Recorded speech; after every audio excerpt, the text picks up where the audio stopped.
నాకు ఆ మాట వినంగానే షాక్ వచ్చేసింది మే. నోటి కూడా మాట కూడా రాలా నాకు. దీన్ని బట్టి నీకేం అర్థమైందా?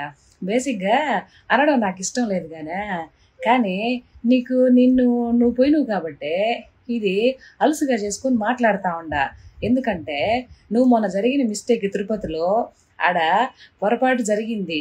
ఉందాతరంగా వచ్చి ఏం చెప్పాలా నువ్వు? ఏదో మిస్టేక్ జరిగింది, జరగకుండా చూసుకోండి బాబు గారు అని చెప్పాలా. దాన్ని ఏం చేసినావు నువ్వు? శవరాజకీయం చేసుల్లా. అప్పుడు 2 రాష్ట్రాలకే తెలిసింది.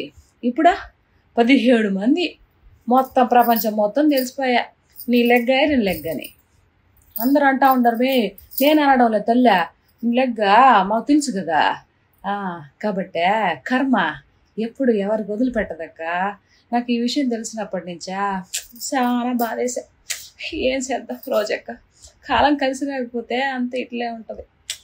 సరే మరైతే కొంచెం కూల్ డ్రింక్ తాగు, కూల్ అవుతావా? జాగ్రత్తగా ఉండకు వచ్చా.